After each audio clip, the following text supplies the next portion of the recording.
The Downtown Rams podcast is brought to you by Rams On Demand, Seat Giant, Vibe 305, and RWO, Rams World Order. Now enjoy the show. Down the middle, to the end zone, caught by Brandon Cooks. Shoot your arrows. It's picks. Nickel Roby Coleman throws. Enzo caught, touchdown. Tyler Higbee. Cooper Kupp plucks it out of the air and gives the Rams the lead. LaMarcus Joyner returns to the lineup with an interception in London. 35-30. Robert Woods, first down 20. 10-5. Touchdown. LA! No, it's Goff who keeps it. And Goff goes crashing into the end zone. Aaron Donald almost beat the football there and comes away with his third sack of the afternoon. Met immediately and sacked. Corey Littleton, have yourself a day. And he gets gobbled up. Savage has to eat it as Michael Brockers picks up the sack. He's decked by Ebu Khan. Picked off. Marcus Peters strutting his stuff. Mark Barron the last 4 weeks has been a Pro Bowler. Oh, it's picked off on the play by John Johnson. After the throw, and we mentioned that is his 8th completed pass in his career. Cousins sacked. Ndamukong Suh. Of all the guys, it's the rookie John Franklin Myers who knocks it out of Cousins' right hand. Todd Gurley, 20, 10, Gurley for MVP. Touchdown LA. Welcome back, guys, to another Downtown Rams episode. This is the podcast. I'm here with Joe Curley. We got a great show for you. We'll be talking Rams, as always, some playoffs, the recent coaching spat, and, you know, some of the guys that are injured but will play in the playoff game, as well as my buddy Charles Davis joins the show. So very excited for that. I'm going to go right ahead, and here is Charles Davis. All right, guys, joining me on the Downtown Rams podcast. He's a friend of the podcast. He's been on numerous times. He's my buddy, Charles Davis. How's it going, Charles? Glad to have you back. Thanks a lot, Jake. It's going great. Happy New Year to you and yours and everyone who can hear our voices.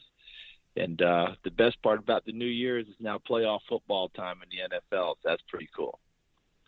Absolutely. Happy New Year to yourself and your family. Definitely a fun holiday season. It's been a fun season to be a Rams fan or even a fan of the NFL. This is the one league, I swear to you, there is so much parity, and you never have the conversation about, storylines and not enough parity. I mean, the NFL, you call games every week, so, you get, the front row seat, but, I'm sure you would agree with me. It is chaotic. I would agree totally, and just what you said about all the parity, and this all started with the former commissioner Pete Rozelle. So we lost Commissioner Rozelle a while ago, but wherever he is, I'm sure he's smiling every year, because when you say parity, things that we would call Cinderella stories in so many other sports, that's every year in the NFL, right? Worst to first, we had 2 teams this year, right? Chicago worst in the NFC North last year, win the division this year. Houston, worst in the AFC South last year, wins the division after an 0-3 start. How about all the teams where we have 7 that are brand new teams in the playoffs that were not in the playoffs the year before?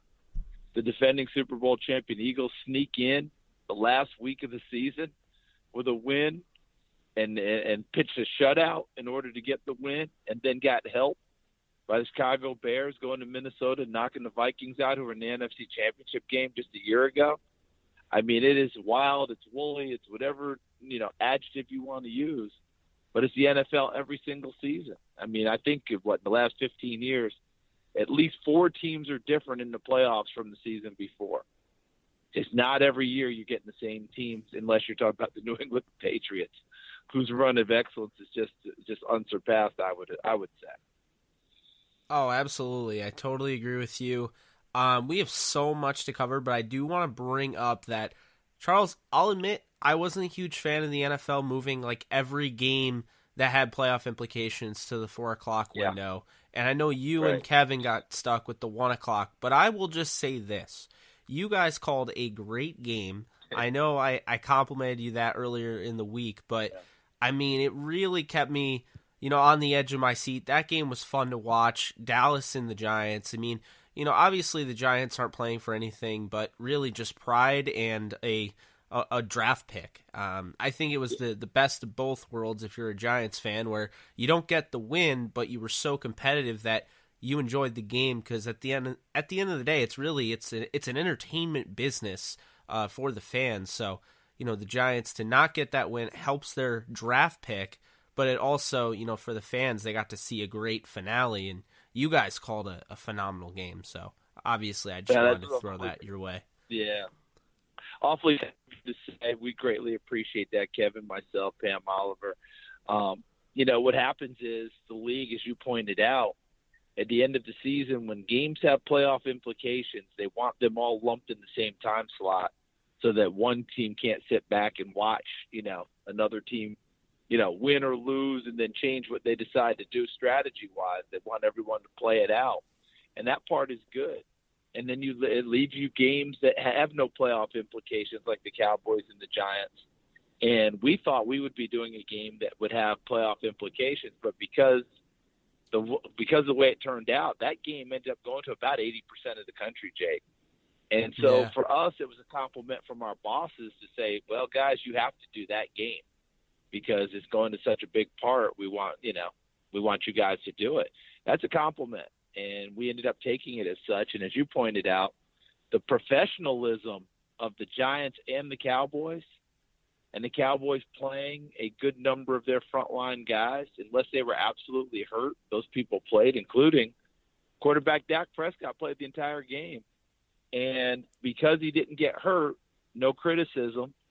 And the best part is he got to lead a game-winning drive, which can't help but help his confidence going into the playoffs. What a catch by Cole Beasley. And as you also pointed out, what professionalism and pride shown by the Giants to play the game the way that they did. Eli Manning, could it be his last game? Saquon Barkley trying to lock down Rookie of the Year, although he's going to get a heck of a battle from Baker Mayfield on that one, and rightly so.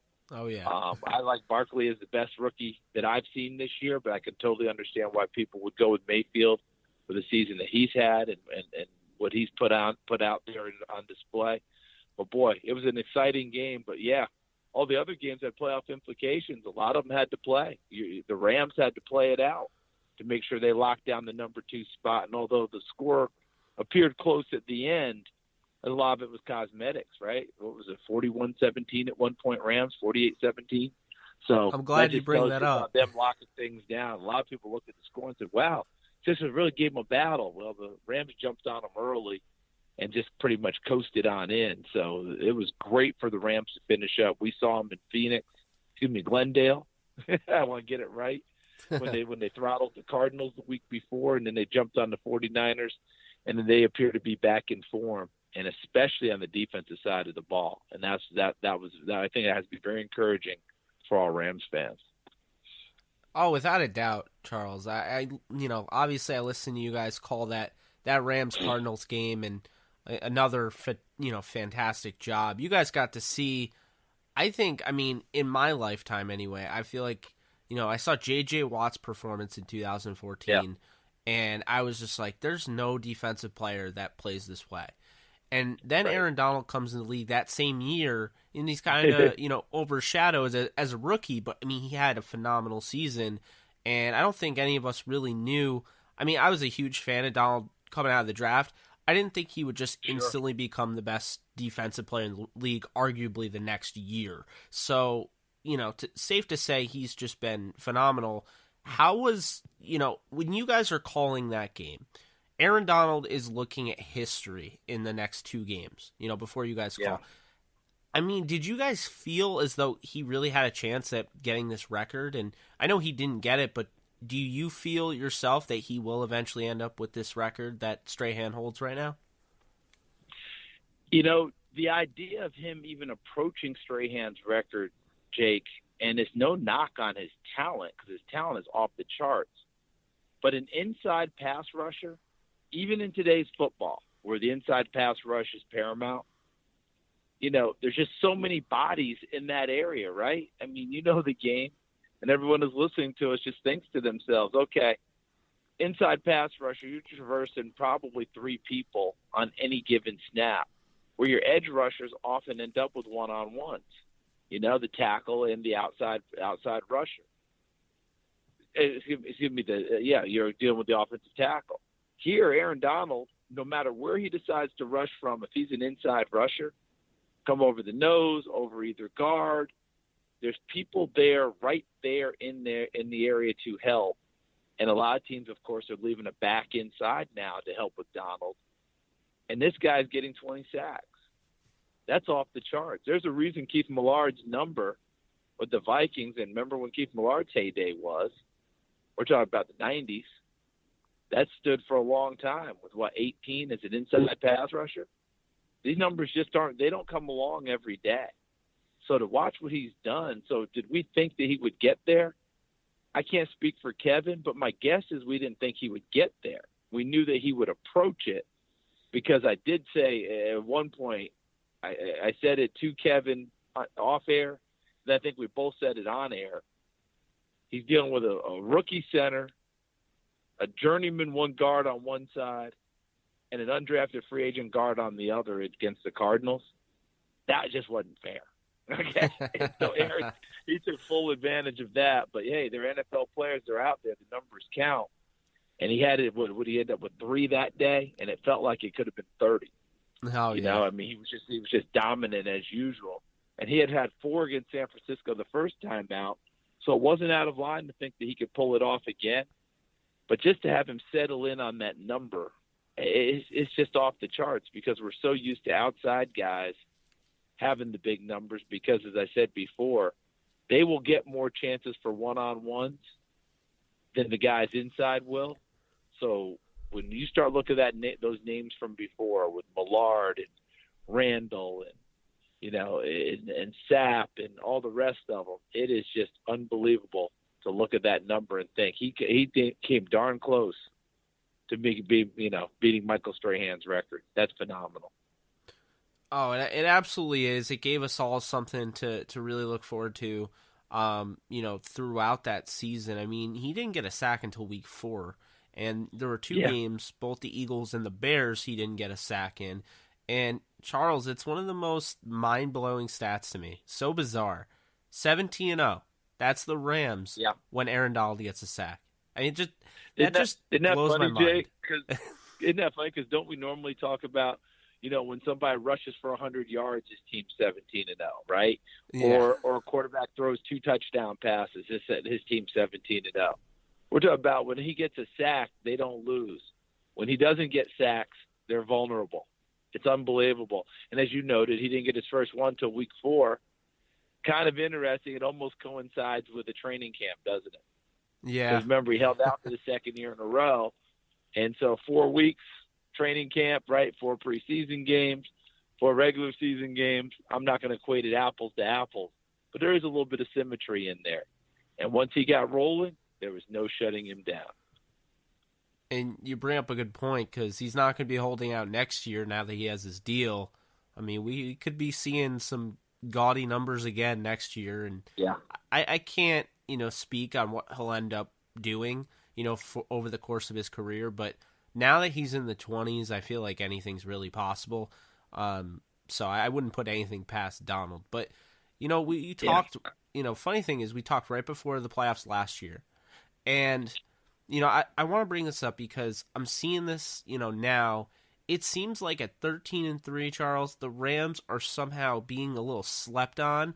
I've noticed, I've read some articles where, they're losing in the divisional round and, all these predictions and everything. It was like last year, the 11-5 Rams with a 3rd place, record, they were more thought of as a team that would win the Super Bowl than the 13-3 Rams with the 1st place record, 1st place schedule. It just, to me, it's mind-boggling. But what's your take on that? It's a good point, Jake, that you bring up, and I think a couple of reasons come to mind right away. Number one, last year was such a magical carpet ride for them, and really ahead of schedule, right? rookie head coach who was 31 years old. We're still trying to figure that part out. And they come roaring out of the gate, and all of a sudden they've gone from averaging 14 points per game to now you're averaging 30 points per game each time out. Jared Goff was supposed to be a bust in the minds of a lot of people, instead of saying, hey, a first-year quarterback who went through some growing pains, here's a new coaching staff, let's evaluate him. Everybody's like, he's terrible, he's not that. Oh, wow, look what coaching does. Look what coaching matching up talent, melding with talent does, and he gets it done, and off they go. Oh, Todd Gurley, you add John Sullivan in to help block. You add Andrew Whitworth to help block. All of a sudden, Todd Gurley's got a few holes to run through, and you can see the Todd Gurley that we knew was there. Okay? Add that all together. This year coming in, they were the prohibitive favorites in the NFC West. One of the prohibitive favorites to compete for the Super Bowl again. And then they get off to the amazing start before losing in New Orleans. And then the 2 losses in a row where they don't play very well. The offense isn't there. They go to Chicago and only get 2 field goals, get shut down in that one. And all of a sudden everybody's going, instead of realizing, they won 11 games at that point. Everybody started talking about the losses. Everybody started talking about picking holes in them. And that's just human nature, Jake. That's just what we do. After a while we get tired of talking about how great they are. Let's show how smart we are and show the flaws that they have. Because that'll show people.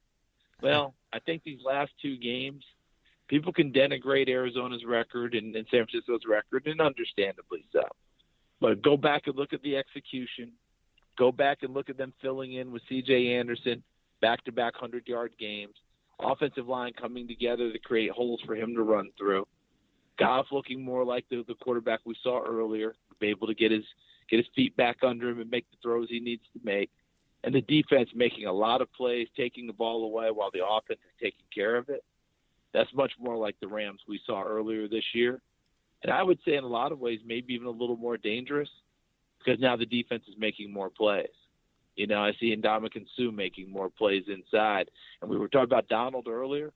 These back-to-back years of dominant play, he had 2 different guys next to him, didn't he? All right, he didn't have Suh last year. It was much more Michael Brockers. Brockers now more on the edge. So it's just fun to watch. And people can sleep on the Rams if they want to. I mean, I think the Rams are actually enjoying that. And now they're waiting to see who they get next. And I think there's a big part of them that would love to have Chicago come west and have to play them again. Yeah, I want Chicago. I mean, personally, I just feel like this year, Charles, last year I'm pretty sure I told you that I could see the Rams winning the Super Bowl last year, but I did agree with you. It did seem ahead of schedule. It did seem kind of too good to be true. And, then we have the amazing storyline in Philly, with Carson Wentz going down in the Coliseum and, Nick Foles rising to the occasion and, doing the impossible, beating the Patriots that you mentioned earlier are in the playoffs every year. So, this is a year, this is a league with storylines. And I feel like, everyone is really quick lately to crown the Saints in the NFC. And don't get me wrong, the Saints are talented, but the Saints tailed off a little bit, as a team. I think their defense picked it up, but I feel like their offense isn't as explosive as it was, just like the Rams, in the middle of the year. Now, what does that have to do with anything? I don't really know what, caused any of that. I feel like the Rams losing Cooper Kupp did something to their offense, but at the same time, I just feel like, when you're dealing with at 2 of the key positions on the offensive line, and Andrew Whitworth, who's 37 years old, and John Sullivan, who's an older center, those guys tend to kind of grind down as the season goes on. So that's my really only worry about their offense. Their defense, I feel like the last 2 weeks has picked it up. And Charles, could I make the argument that, earlier in the year, the Rams are dealing with, these injuries to Aqib Talib, Marcus Peters, even though he played throughout the entire year with it, and Mark Barron. Could I make the argument that with those injuries, now all of a sudden they're starting to really gel and become the defense that we thought that they could be at the beginning of the year? Yeah, I think that you can make that argument, Jake, and I think you've seen it since Talib has made his return, he's got a pick in the game against Philadelphia. When Philly looked like they were going in to score again, that was a huge, huge play, and it actually helped give the Rams a chance to get back into the game because they made that late run, and darn near pulled it out, threw a pass in the end zone on the last play of the game. Then you look at what he did against San Francisco with picking up the fumble, returning it, setting up the score. He is a ball hawk, has always been one. He was like that at Kansas, like that in Tampa, he's like that in Denver. And now, after coming back from the ankle injury, he's doing it again with the Rams, plus veteran leadership back there, talking these youngsters through a lot of situations, giving them a little bit more confidence, helping mentor Marcus Peters, which at one point in Talib's career, no one would have thought about him being a mentor. And now look at him being out there doing those things. Yeah. Plus, I think Wade Phillips, as a defense coordinator, made some nice changes defensively and got him out of playing so much man, a lot more zone, seeing the ball in front of them, and reacting and making plays. I think that's been a big move by him that may not get the credit that it deserves, because now they're going to make people grind it out a little bit more. And with their ability to rush the passer, their ability to knock the ball free in the secondary. How about Corey Littleton last week? Those days of playing safety at the University of Washington, they came rushing back to him, didn't they, Jake? I mean, with 2 picks. And he's had a heck of a year playing middle linebacker. He's not just a special teams performer, although he's still doing that quite well and going to the Pro Bowl for that. And as he keeps saying, I hope I don't go to the Pro Bowl. And I'll give you a quick funny story. We talked to Michael Thomas, the safety for the Giants last week, who is the Pro Bowl alternate for special teams. And the first thing he said to us was, "Go Rams. I want them to win the Super Bowl." It took us a minute, like, why are you rooting for the – oh, okay. They go to the Super Bowl. He gets to go to the Pro Bowl as the alternate. So it's kind of funny to see how it all works out. That's awesome. That's really funny. It's really, now that you mention it with Corey Littleton, this is somebody that I've liked since the Rams picked him up. He was more of an edge guy for me coming out of Washington. But he's really molded himself into kind of a do-it-all. He kind of, and bear with me when I make this comparison, Charles, because I'm not saying he is, but he kind of reminds me of when Clay Matthews first switched to inside linebacker. I feel like he can do a little bit of both. He can, obviously he can rush up the middle. He's not a bad blitzer at all. He was leading everyone else besides Donald in sacks for a little bit until Sue kind of got it together towards the end of the year. And, his ball skills, I think, are very underrated. I think his instincts are, I would say, above average. I think this is a diamond in the rough the Rams found. He was Rams Rookie of the Year in 2016 when they had traded all those picks for a first overall pick. So you normally don't expect that. And that's a Rookie of the Year award that's gone to now Cooper Kupp last year, and then this year went to John Franklin Myers. So, I think Littleton is somebody that is really going to help them, I think, long-term if they want to stick with him. I'm not saying they're going to not be able, not have to pay him anything, but he could be a relatively cheap option as opposed to giving, $10 million to what they did with Ogletree. Yeah, and that's a good point. And don't forget, body types have changed inside, haven't they, Jake? Oh, yeah. When you talk about who plays the middle, right? Who's gonna man that spot? They're not looking like Dick Butkus, Brian Urlacher anymore. No. Ogletree is still a relatively bigger thumper, and people have to remember he's not huge. He was a former safety in college who moved to linebacker, who became more physical as a pro and moved inside. Derek Johnson was another guy like that. See, I think Littleton's falling into the line has been set for him where people have done this before. Derek Johnson, I had him at the University of Texas when I did a ton of college football, Jake. He was a outside linebacker whose forte was slipping blocks and getting into the backfield and playing upfield. He didn't take on a block, and then I'm saying this with slight exaggeration. He didn't take on a block his entire time at the University of Texas. And then as he got to the pros, got older, got bigger, and turned himself into a very physical inside linebacker who went to Pro Bowls before his career ended last year, essentially, in Kansas City, although I know he tried it with Oakland this year. And so we're seeing that happen more and more. Littleton, starts his career at Washington as a safety, turns into a very productive linebacker there. As you mentioned, much more looking like an edge guy, and now has converted himself into being the signal caller and the inside line, the middle linebacker, the inside linebacker of that defense. But a lot of that is how the game is played now. We're not sending multiple guards and tackles up in the middle and beating on you game in and game out. It's a lot more of an open space passing league, and as a result, the defenders have gotten smaller. It started in college with the spreads, and the NFL has kind of joined the chorus a little bit where we throw the ball, so you don't need to be this monster in the middle like you had to before. And Littleton is a beneficiary of that and playing at a really high level. Yeah, I mean, it's been really fun to watch. I was lucky enough to actually get to meet him after the Packers game, and he definitely is a humble guy. He appreciates any type of praise he'll get, and he's not somebody that looks ahead. He's first game, next game.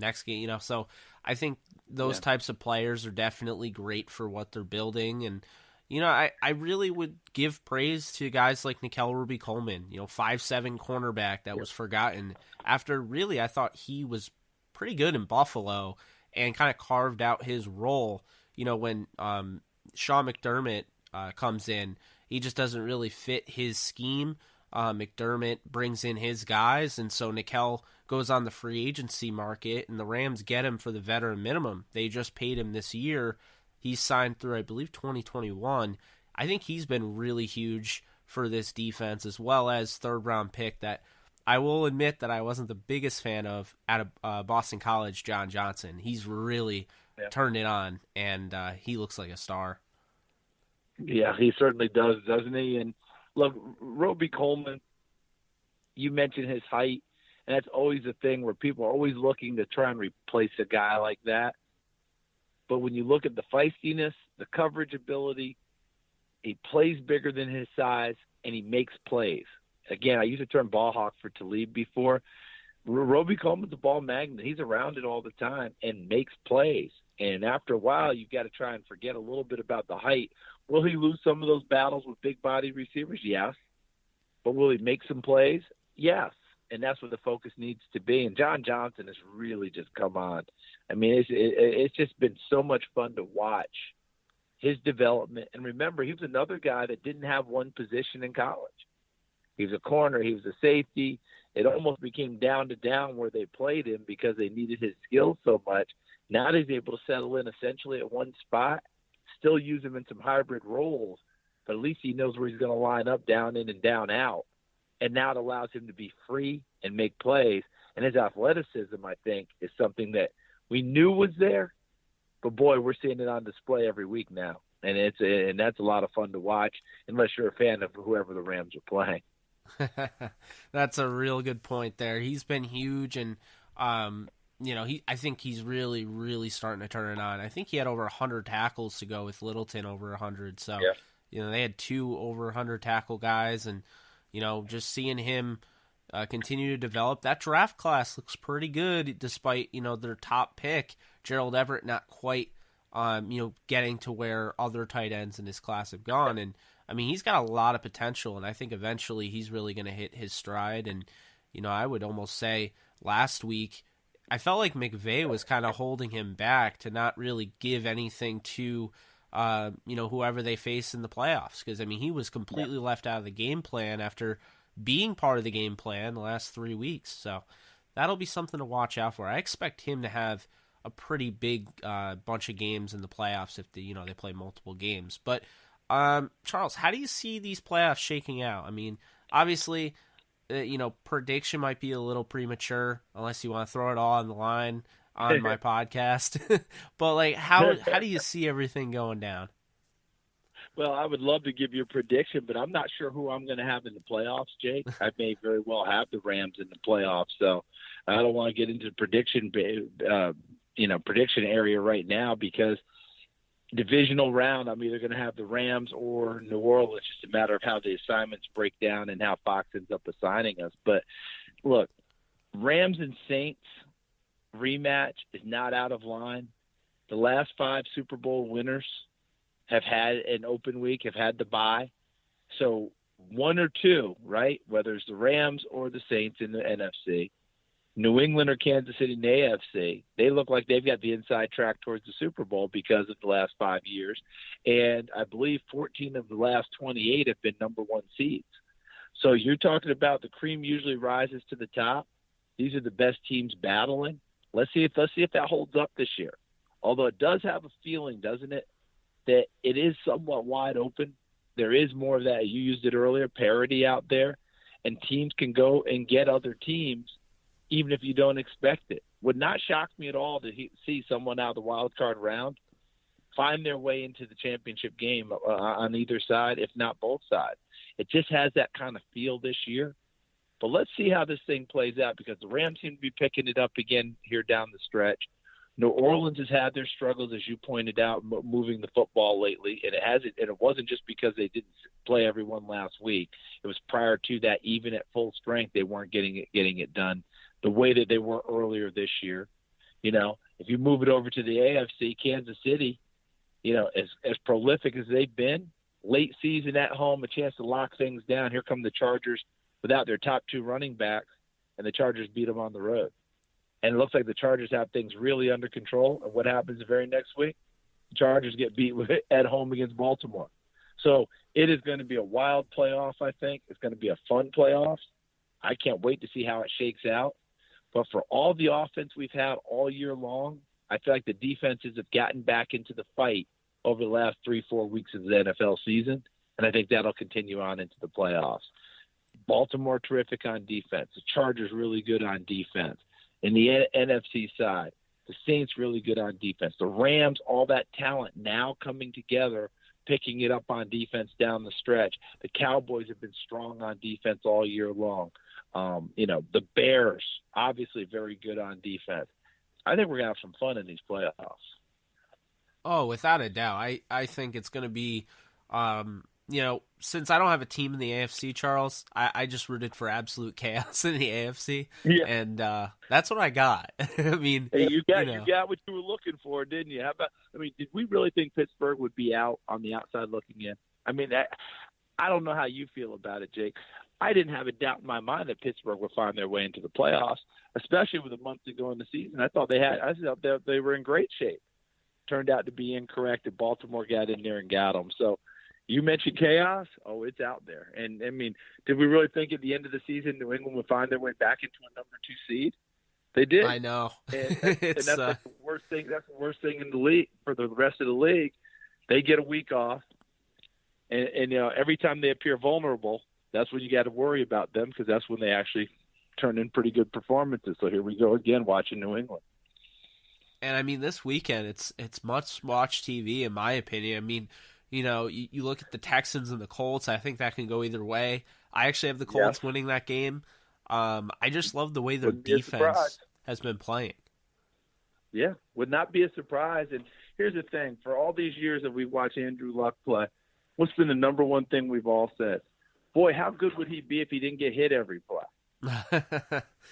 And this year, I think that at the end of the season, the Colts were the second least sacked team in the league. And all of a sudden, he's not getting hit. What a performance he turns in. He's going to end up winning Comeback Player of the Year, which guys hate winning because that means they were out or hurt or whatever. But he's going to win it.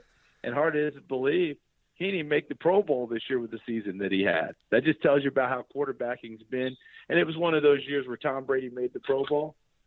And I know I'll probably be struck by lightning for saying this. But this was the year he probably shouldn't have made the Pro Bowl. This wasn't his year.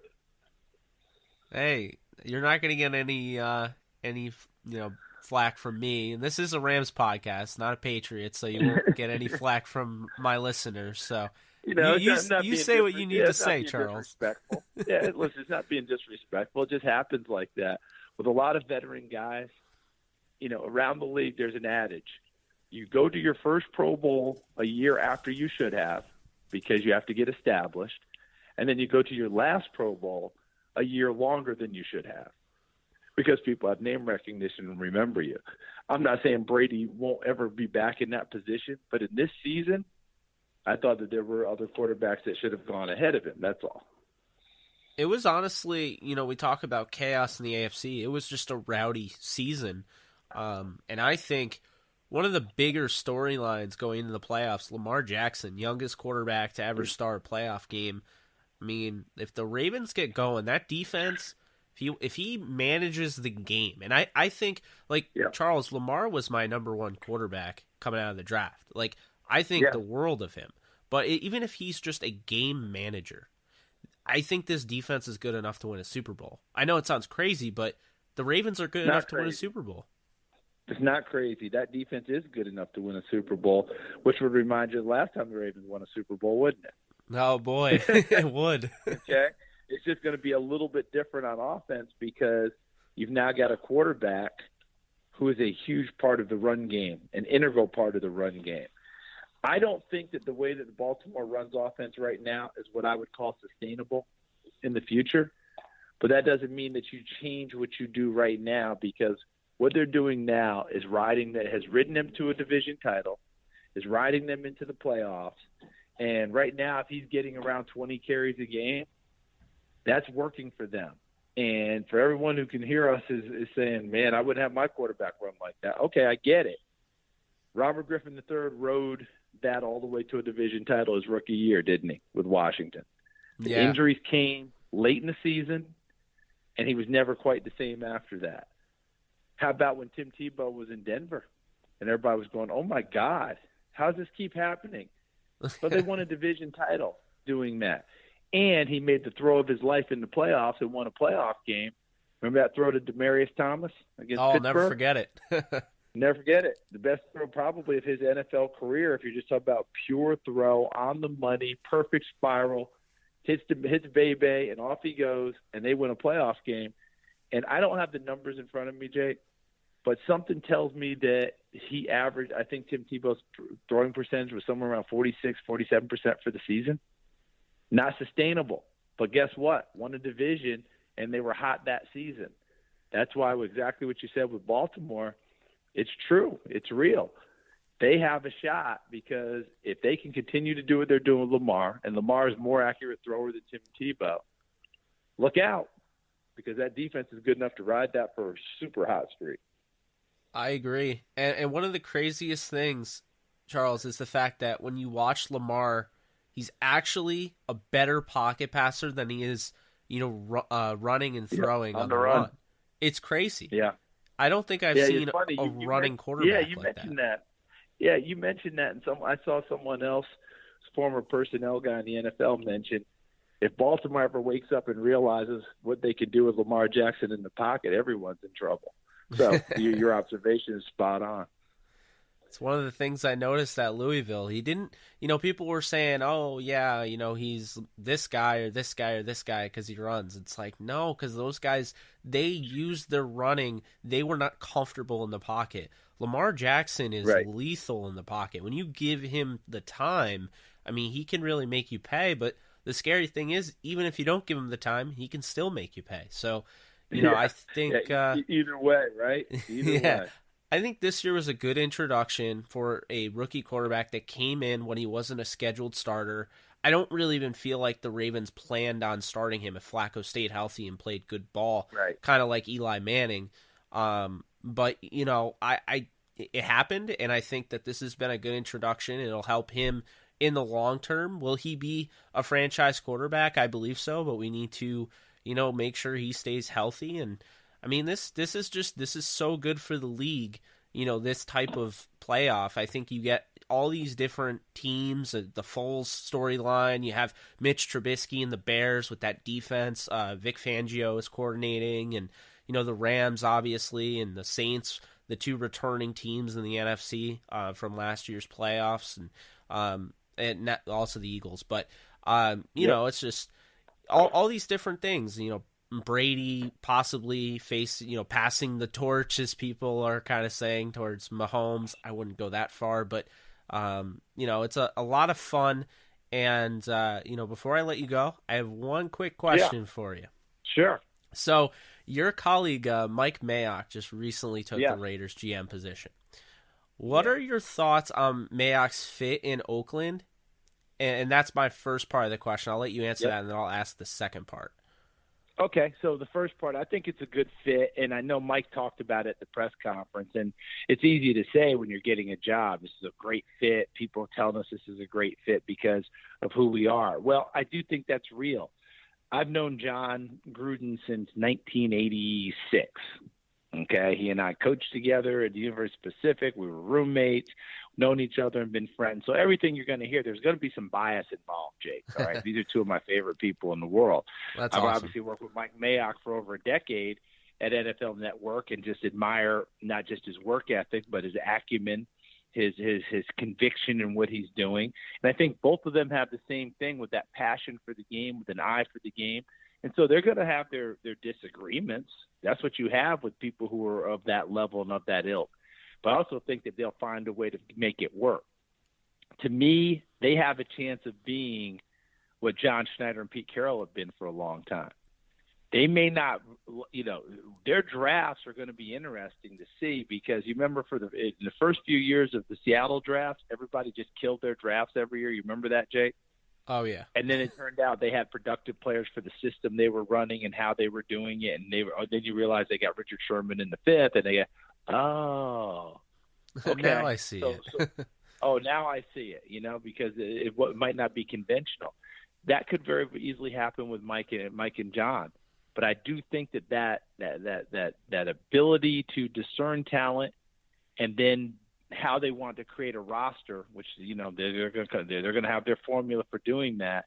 It'll be fun to watch. But I do know this: Mike Mayock, when he likes someone, there's conviction. When he doesn't like someone, there's conviction, and he will give you 50 reasons why in either camp he likes them or doesn't like them. Whoever has the final decision out there, whether it's Mike, whether it's John, it doesn't matter. You're going to get their full opinions on this whole thing. So for that reason, I think it has an excellent chance of working. My only regret is Reggie McKenzie, who was let go, college teammate of mine. And there's some other guys in the front office for the Raiders that were college teammates or friends of mine that I'm quite sure probably won't be around now that the new regime is there. So I hate that for them, but I'm very happy for John and Mike. Yeah, no, I'm hoping, last year at the Senior Bowl, Reggie McKenzie sat next to me in the press box during the practices. So I'm hoping Mike Mayock does the same. I can only dream, but hey, it could very easily happen. Yeah, well, I mean, I respect, everything you guys do. I think you guys are just phenomenal, second to none. NFL Network has some of the best people. I got a chance to obviously know you a little bit, and I talked to some of your colleagues when I was at the Senior Bowl, and I just feel like you guys do your homework, and the draft coverage is just awesome because let's be honest here, I don't think anyone would watch the combine on TV without any introductions or anything. The draft they might, any analysis they might watch that.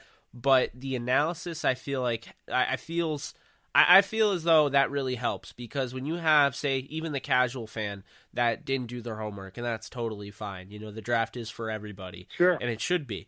But when you're able to be like, let me help you out, because you're the casual fan that's watching. You may not know who this is, and you may be like, oh, well, that's a bad pick, and then you yourself, Charles Davis, goes on like, this is why I love this pick. And then that's what, I remember, when you guys were talking about, John Franklin Myers. And then I ended up having him on my podcast. And I was like, wow, so cool. It's just, I really appreciate it. I know everyone else does. And man, it's a shame Mayock isn't going to be on anymore for the draft, obviously, because he's got a huge responsibility. We're going to miss the heck out of it.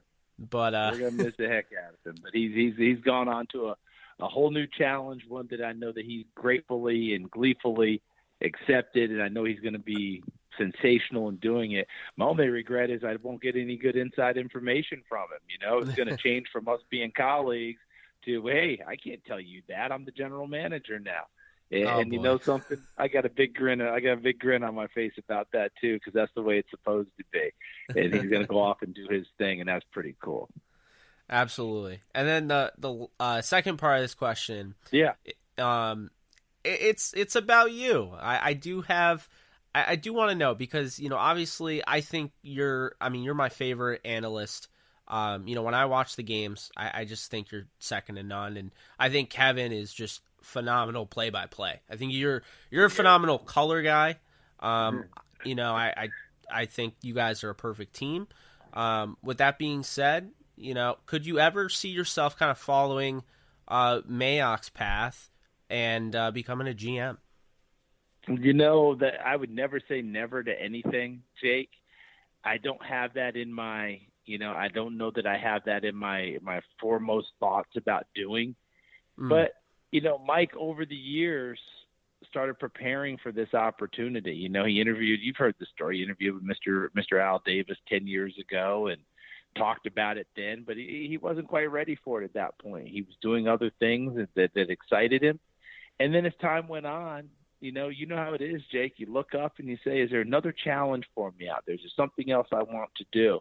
And sometimes there is, sometimes there isn't. And for Mike, there was. And here came another chance with the Raiders. And in the interim between the bookends with the Raiders, there were other teams that talked to Mike, and tested his temperature on whether he was interested in doing that or not. So, it all worked out. And during that time, Mike was preparing and getting draft stuff ready like he was a GM. He wasn't doing it just, like throwing darts at the board. He was preparing like that. And he knew salary cap implications. He knew how that affected the roster, how it affected them within their division, what happened within the conference, the entire league. Did they need this pick because if they're going to get to the playoffs, will this guy cover Gronk? That sort of thing. I mean, Mike was all over that stuff and the pro personnel side of it as well. So it's a long-winded way of saying I never say never, but right now at this time I consider myself extremely lucky to be doing what I'm doing, to work with Kevin, to work with Pam and my great crew, and hopefully we'll continue to be able to do that for a few years to come. Hopefully they'll keep me around. What do you mean hopefully? Of course they'll keep you around. Yeah, it's always hopefully in our business. You know how it is, Jake. You just for guys, it's one play away. For us, it's one broadcast away. You never know who might show up, but I'm going to keep battling, and hope they'll let me stay with the guys I'm with now. Yeah, don't break that team up. That's like break out the Beatles. I don't you can't want do that. to. I want to hang out. I want to hang out with these people for a long time. They are phenomenal. Oh, and also, but before I let you go, excellent job as always with Brandon Gaudin. It just makes me so happy I can put on Madden. I'm like, yeah, I just talked to this guy. We have so much fun doing it, and we'll be getting back to it again this week after a short little break over the holidays. We'll get back to it, and hopefully we'll get our commentary and keep honing it and keep getting it right, and we'll see how it goes. But it's a blast to work with Brandon. It's a blast to be able to be part of the Madden franchise. I mean, John Madden's franchise, and I get to be a small part of it. How cool is that? Oh, yeah. No, it's awesome. Charles, thank you so much. Just appreciate everything you do, and I appreciate, how humble you are and how down-to-earth you are and how, we've become friends over the last couple of years now. So I really appreciate it, and I hope to see you in Mobile if you're coming out.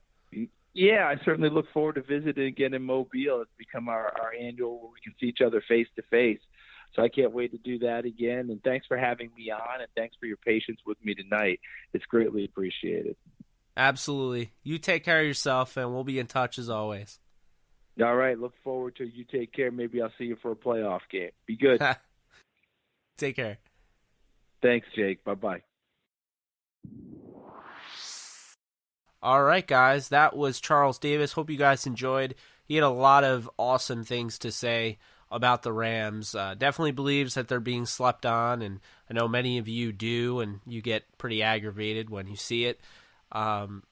Joe, thanks so much for joining me, because I completely forgot to introduce you before I sent it over to the Charles Davis interview, so apologies. We're good, man.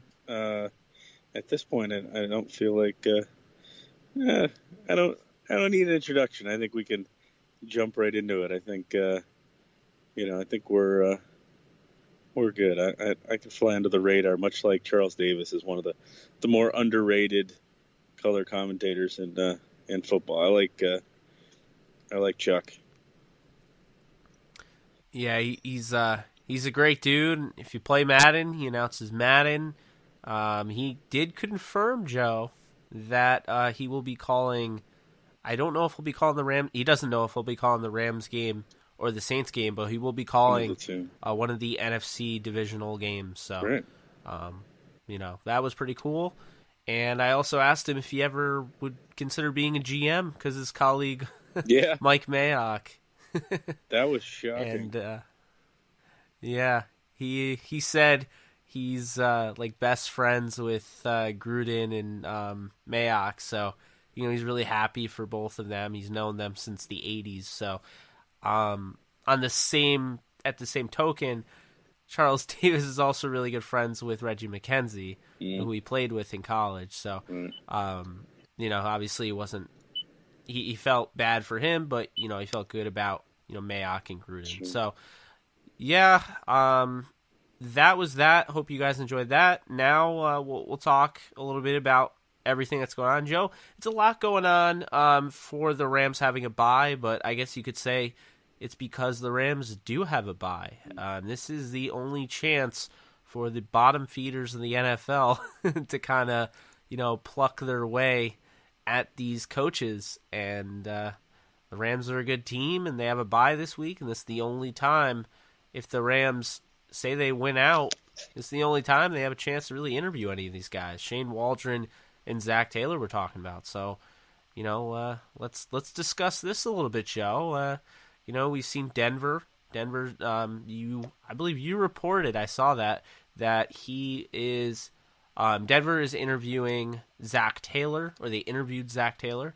And then I think it was the Bengals. The Bengals will be interviewing Shane Waldron and Zach Taylor. If you're listening to this on a Friday, they'll be interviewing them today.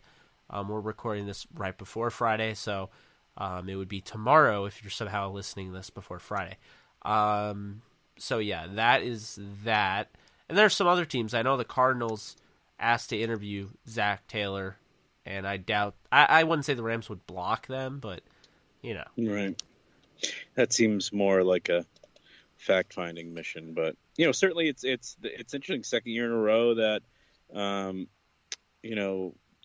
the kind of the second in command for the offense behind McVay kind of gets some real coaching momentum, I guess. Get these sort of interview opportunities.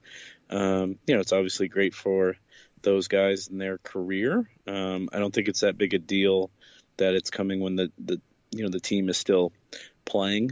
It's a fairly quick process, and then get in and get out and see if the teams are really interested in them. Looking at Cincinnati, with an aging quarterback and aging offensive star, receiving star, but some young talent like a Joe Mixon at running back and some other pieces. Maybe that's even though they're the Bengals are kind of notorious for being one of the cheaper teams in the NFL. Maybe that appeals to one of them. Maybe that gives them an in. Maybe the fact that they'd be younger and maybe less expensive. Maybe that's one of the reasons why that actually might come together. But it certainly seems from what you're hearing and that people are saying that Taylor might have a legit opportunity in Denver, which is shocking.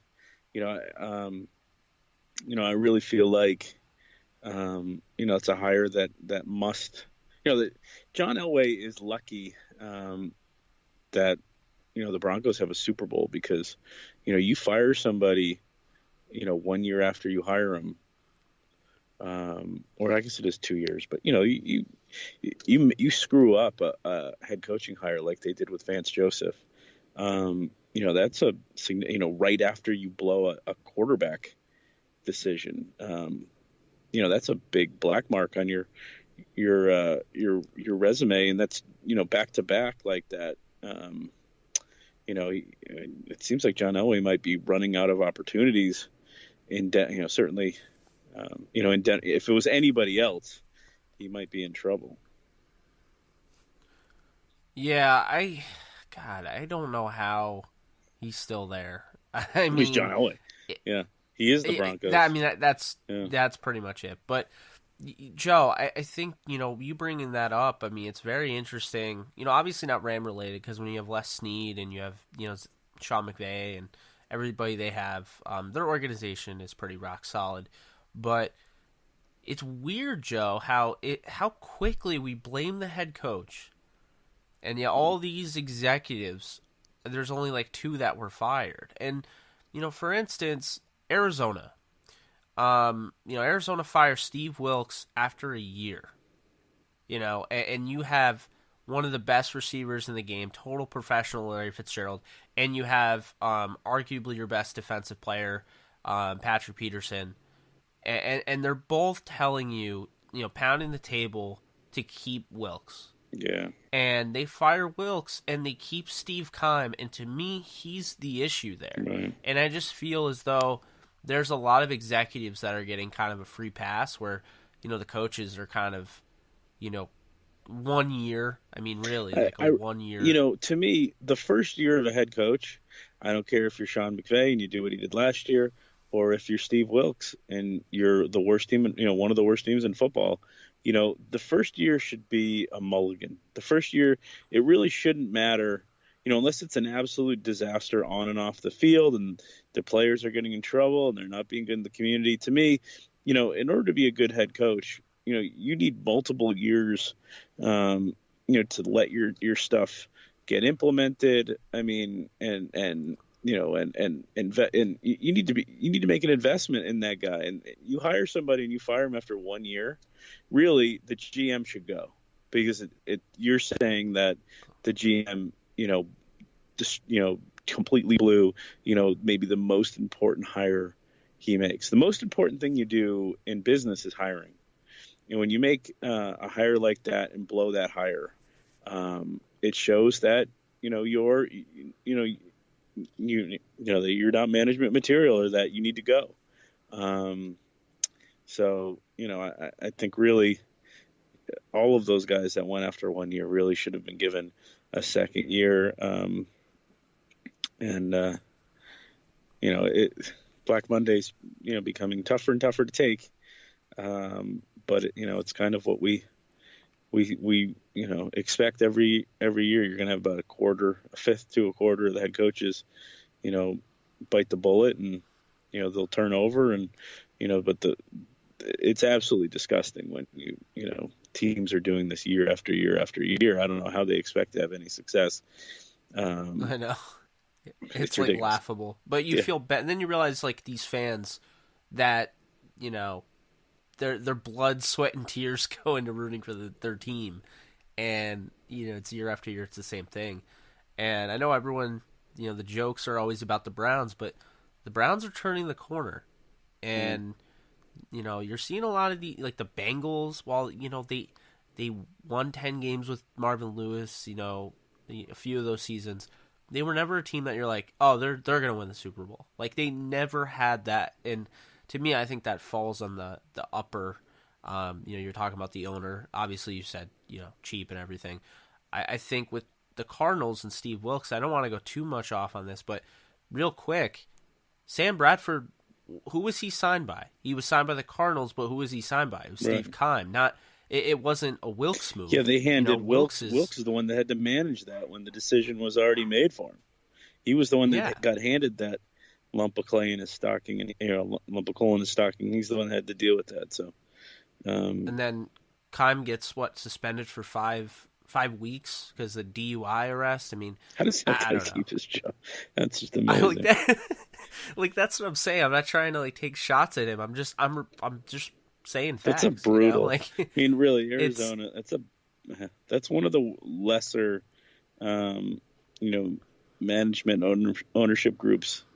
I mean, there's certainly worse ownership groups in the NFL, but that's one of the low. That's one of the worst. Yeah. That's a low. Well, back 25%. And then Sam Bradford goes down, and it's all he spent it's all 20 some odd million on that guy. when Anyway. So yeah, and a rookie quarterback. All right. Anyway, so yeah. They interview Zach Taylor. I think the Cincinnati jobs were fairly interesting from what I'm seeing, reading, whatever. Darren Simmons, I believe that's his name, Simon Simmons. He's the special teams coordinator. He's kind of got the inside track for that job. But I kind of look at Shane Waldron. I kind of feel like if Cincinnati wants to kind of go against the grain, Simmons, the thing with Cincinnati, they like to promote from within. You've seen it before. And they don't want to end up, letting Simmons go, obviously, seeing, what guys like, obviously Zimmer, guys like him and Hugh Jackson. I mean, he wasn't amazing where he went, but, then they got him back. But Hugh Jackson was an in-house guy that let get away. Mike Zimmer was definitely an in-house guy that they let get away. So, they're interviewing their in-house guys with reason. Simmons could have the job, but I really, Joe, if Shane Waldron is going to get a job, I feel like they're going to try and draft a quarterback, and they're going to try and go with the young Shane Waldron and try to, because it's going to be out of desperation. And I'm not saying that Shane Waldron doesn't deserve it, because, I mean, I spoke with Tamarick Hemingway twice, and he had nothing but amazing things to say about what Shane Waldron was becoming and how amazing of a coach he was. I just don't know if, like you said, like with LaFleur, I mean, he's going to interview, but is he ready? I think now with Nagy, all this success with younger coaches now, like recency bias will take effect. I think the Rams might lose both coaches. I'd be surprised. I mean, as head coaches, I think the more likely scenario is somebody like Zach Taylor, has a good interview. They like him, but they realize he's only been in LA, the better part of a year and change, and maybe that's the promotion where he becomes the OC. I think, the other scenario where he stays is maybe Waldron goes, and it's kind of like LaFleur where he goes and becomes, the OC with play calling ability, and that, and that's a promotion, and he goes, and then they move Taylor up to that spot. But I mean, yeah, the Rams have been, really good. But what did Matt LaFleur do last year? Did Matt LaFleur go to Tennessee and light the world on fire like a lot of people thought? No, he went there and they missed the playoffs. And they were kind of their offense took too long to get going. They were disappointing offensively until, Derrick Henry kind of caught fire in the last couple of weeks of the season, but they were kind of a tire fire. And where Marcus Mariota, I don't think anybody would have been able to bet that Marcus Mariota's career would be even worse off this offseason than last offseason. I mean, the stock on Marcus Mariota has gone through the floor, and it was already, kind of down there last year. So, I don't think, I like Matt LaFleur. I think he did a good job in LA, but he didn't exactly light the fire, like the house on fire in Tennessee. And so, I do think, GMs and ownership groups should, take that into account when, they're looking at people like Waldron and Taylor who have only been in these positions for a very short time. And I mean, there's got to be, somewhere out there's got to be better candidates than these guys. I would think within like a year or two, they'd be much better candidates than, just one season or two seasons with Sean McVay. Well, and I feel like it is the McVay effect because, Zach Taylor, here's the thing that no one's talking about, Joe. Zach Taylor was with Miami Dolphins. He was with the Miami Dolphins from 2012 to 2015. And he got promoted. He went from assistant quarterbacks coach to quarterbacks coach, and then he became the offensive coordinator and the quarterbacks coach. And then he, at some point, whether he was fired or not, I don't remember, but, he went down to the college ranks, and he actually coached for Cincinnati. He was the offensive coordinator there for the Cincinnati Bearcats, which is very interesting because, being in Cincinnati, because he coached there obviously for a year before coming to the Rams. That's interesting. You have to wonder if maybe he, he's coached in that that home.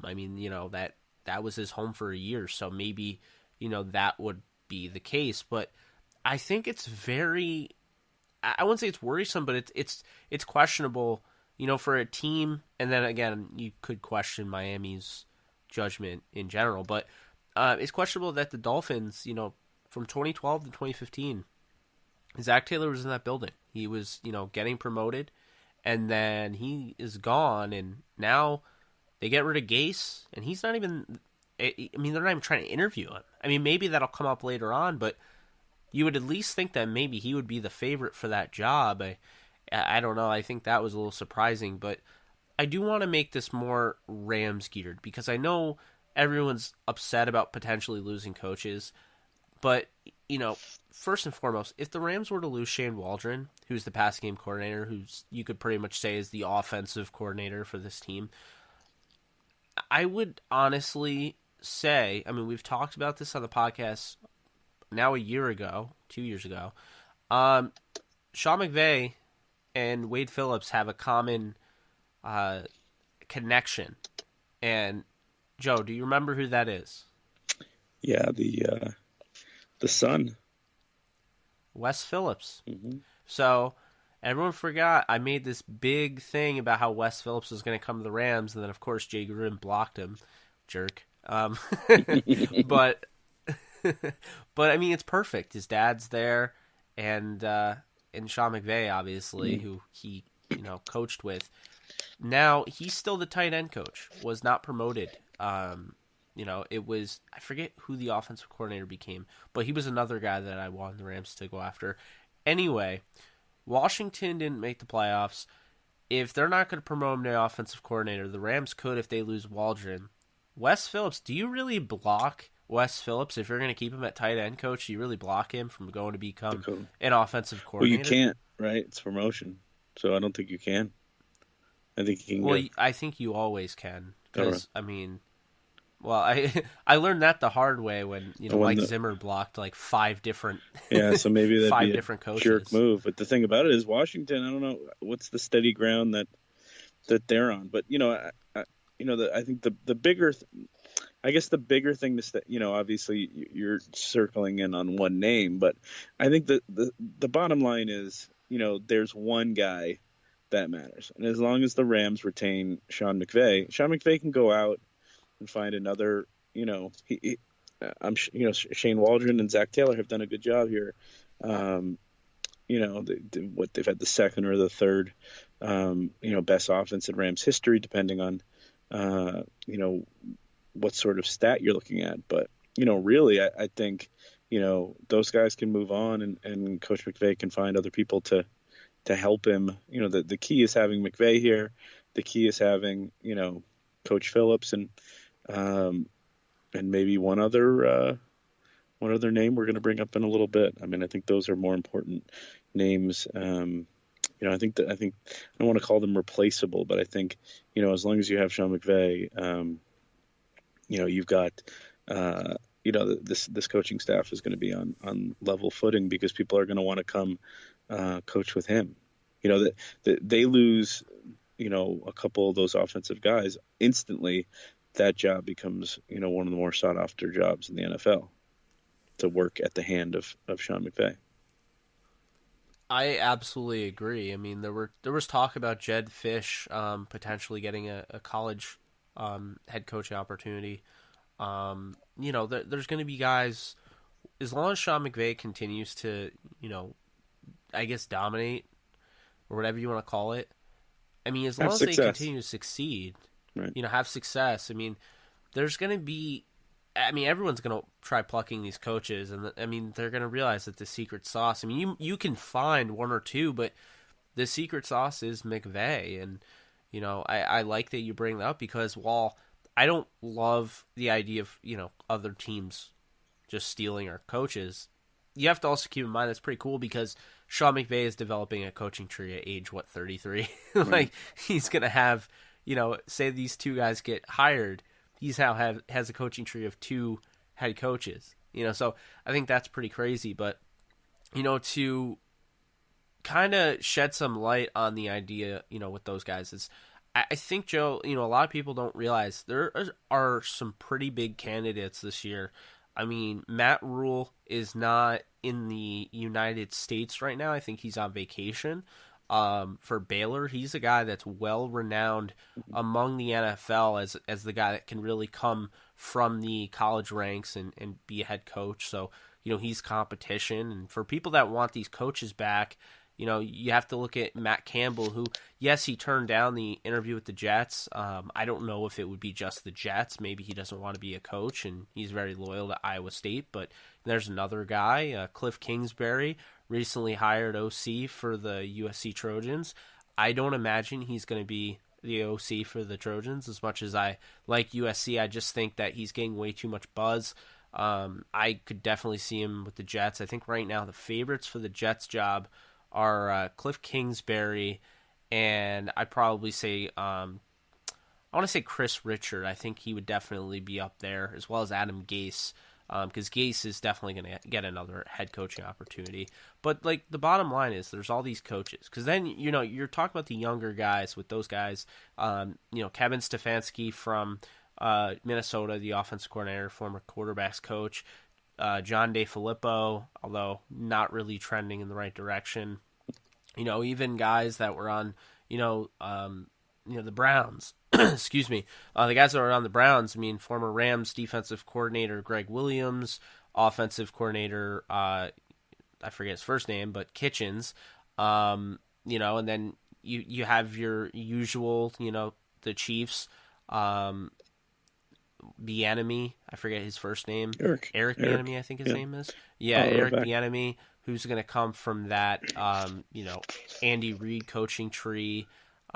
Even Byron Leftwich is getting some buzz after being fired from Arizona. So, it's not a guarantee that these guys are even going to find a job, because you still have guys like McCarthy, God forbid Fisher.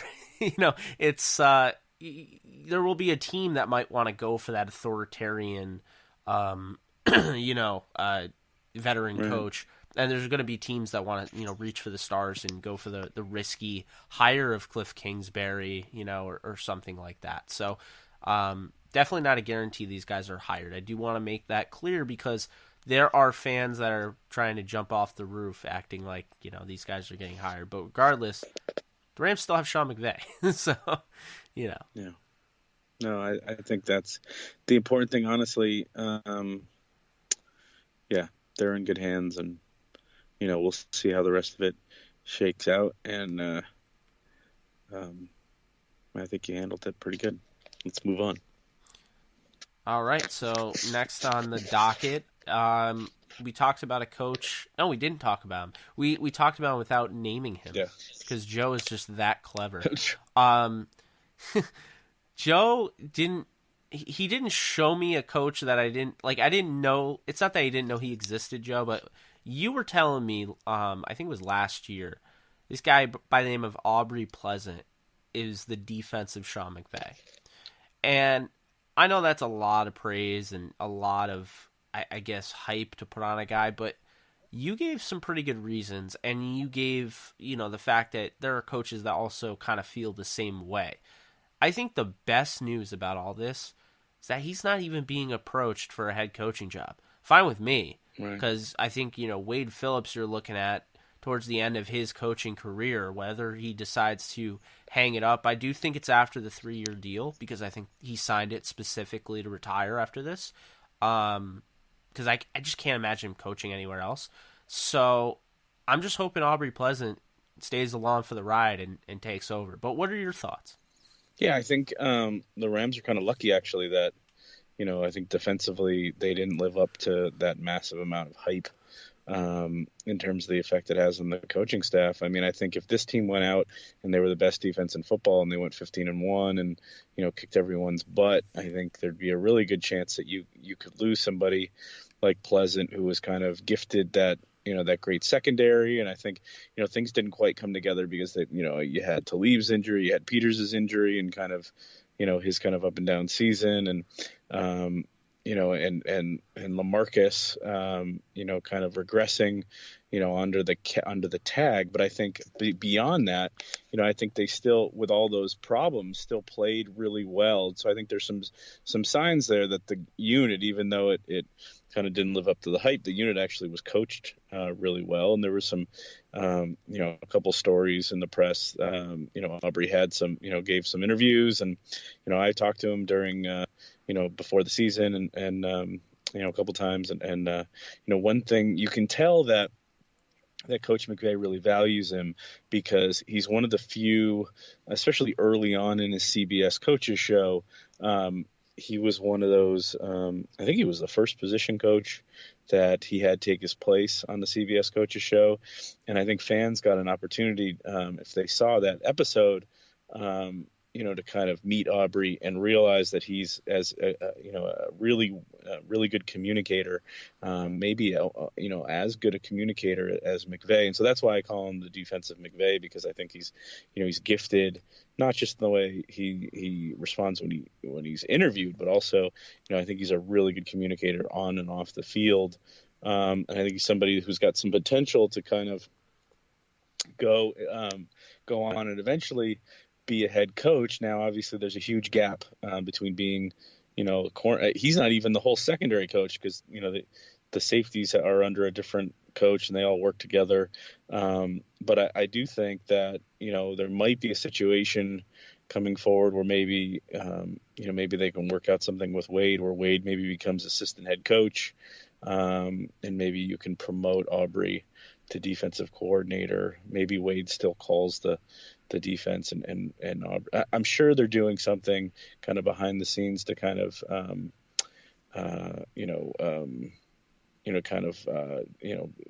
bring him along, as a leader, as a eventual coordinator and coach, because I know that last year he was one of the coaches that was given the opportunity to go to, I think it's some sort of NFL coaches symposium, kind of an NFL wide thing. He was the pick from the staff. So, he's somebody I think has a bright future, and maybe, the Rams kind of got lucky that he didn't kind of burn as bright as maybe expected this year, because that'll enable them to hang on to him and maybe keep him in LA, for multiple years, or maybe they can work out something where, he becomes, kind of a big member of the staff for a long time. I think at some point things have to settle down, and I know there's always going to be turnover. There's always going to be, kind of guys coming on and off the staff, and you look at, some of the guys who have been but when you look at, somebody like Bill Belichick, who's been in New England 20 years, there's guys on that staff that have stayed, that are trustworthy, that, I think every great coach needs kind of a foil on the staff to, tell him when he's, to keep him in check, or to give him an ear to bend, or, there's, the Patriots staff's had guys like Dante Scarnecchia, who's one of the better offensive line coaches in the NFL historically. There's all kinds of guys that, on long-term staffs. If Sean McVay's this young and he could possibly be in LA for decades, he's going to need kind of a second in command, or, he's going to need a deputy, something like that. And looking at the staff over the first couple of years he's here, I think the closest guy to that, the potential guy to that, would maybe be Pleasant. But, that's just early speculation. Yeah, no, absolutely. He's fairly young. His last title was defensive quality control, which was with the Redskins. So, you can tell he's fairly young in this whole coaching realm, and that would be completely new for him. But, Steve Wilkes, I'm pretty sure, was a defensive backs coach, and it kind of happened like that, where he went from that to defensive coordinator, and now he's a head coach that was just fired. But, it goes to show you how quickly, though, these things can move. It just takes that one team. You improve that one brass. Say you interview really well and they believe in you, you're getting the job. So, I think I'm really hoping, because I'm sold on him. When I watch his interviews and I watch those mic'd up, you could tell the players love him. He's well respected, but I mean, he's got that stern approach with him. I think he'd make a great head coach when the time comes, but I think the first step absolutely has to be defensive coordinator, since he's so new at everything. He's growing. And I'm just hoping that, it's a seamless transition. Like you said, I'm pretty sure that's what they're preparing for. But I mean, the Rams have a lot of these coaches on their staff. I mean, like I mentioned Jed Fish earlier, the offensive assistant, senior offensive assistant. He's 42. He's already had an offensive coordinator position in the league with the Jaguars. So, I wouldn't be surprised to see somebody like that get some head coaching. They have him there. So the other thing about it is he could kind of, or he would be promoted if they do lose, Waldron or Taylor. Fish is there to kind of, go up the ladder a little bit too. I mean, to me, there was a couple of Rams fans that were texting me, DMing me, asking kind of really specific coaches questions and stuff. And to me, this is a good little sideshow to talk about kind of as we wait for the Rams to take the field in the playoffs. But, to me, we're just obviously biding our time to the divisional round. I think these are kind of lesser, especially to reiterate, as long as you have, the guys that are making the real decisions are McVay, Phillips, maybe Joe Barry, some of the leaders in that locker room. And if these guys move on, they'll be filled with, equally impressive guys, I think. Yeah, I think the one thing that I'd like to avoid is losing Aaron Cromer, because I don't want to see. Right. I think it's harder to find. I mean, the Bills just fired their offensive coordinator. A good O-line coach is hard to find, and I think that's one of the reasons he's the run game coordinator. I think he gets an increase. He gets a promotion in title. He gets a promotion in salary. To kind of keep him there. Because also notice there's not a ton of Aaron Cromer, buzz to leave LA. I think he might be happy here. Line coaches, the great line coaches stay line coaches. There's not a ton of Tom. Who's a line coach that's moved up and been a head coach? Tom Cable, maybe. Trying to think. Did you know he was actually he was an interim head coach. He was co-interim head coach with Joe Vitt in New Orleans. Who? Cromer or Cable? Cable? Cromer. Oh wow, really? Yeah. So maybe they went he does 2-4. Maybe he does have those aspirations then. In New Orleans. I mean, before they hired Peyton. Oh. No, that was the Bounty Gate. Oh, okay. So it was like a 6-game suspension because they found out mid-year. Yeah. I'm pretty sure. So yeah. I mean, Joe Vitt, he had his opportunity with the Rams when Mike Martz had to get heart surgery. Right. So that kind of, I don't know. Sometimes having that, I mean, it doesn't hurt. I mean, I'll tell you right now, I feel confident saying Wade Phillips will never be a head coach again. But having that head coaching experience does help, and as far as getting a job, and right. I just think that would be if there's one loss on this coaching staff besides the obvious McVay, Phillips, whatever. I think if there's one loss, I think we can agree Cromer would probably be the worst one to lose. As funny as that sounds, because Waldron is a younger guy, Zach Taylor's in his 30s. These guys are younger, but I just feel like Cromer, like you said, that you just don't find really good offensive line. Yeah. It's a lot harder. And the Rams have had their offensive line woes for years, and now all of a sudden this guy comes in the building, and they're great. Yeah, they go from 32 to top 5. I mean, but yeah, I think that's a good point. I think he's I think I agree with you that the coach that you don't want to lose besides McVay is probably him. It's probably Cromer. One of the things as we're talking coaches, I want to mention, it's interesting to see like who's around the league who's available. Obviously, this is not, when I look for a head coach, I like to look at the special teams guys, because I think they're guys who, can have a more traditional kind of role managing the game on the sideline. Somebody like, who's different from, obviously McVay's an offensive guy who's calling offensive plays. He's got the menu in front of his hand, and he kind of delegates the time management and the game management to other parts of his staff. But I think one of the guys that I want to see where he lands is that Kansas City special teams coordinator. I don't know if you've heard of Dave Toub. Yeah, Dave Taub. Is it Taub? I think. Yeah. I think he just doesn't. He didn't want Tube as his name, so. So yeah. So I think he's one of the guys I'm kind of watching that I think he could go somewhere and really improve. That they could take off and have a really good effect in that first year. He's not like a McVay, young guy. He's in his mid-50s, and he's kind of a special teams lifer. He's probably closer to Bones than the McVay, but that's it'll be interesting to see where somebody like he goes. Yeah, no, it definitely will be. I've already seen, like, did you see that rumor that the Dolphins are going to try and trade for John Harbaugh? I started laughing. I mean, it makes sense. I mean, I'd want John Harbaugh if I didn't have a coach, but...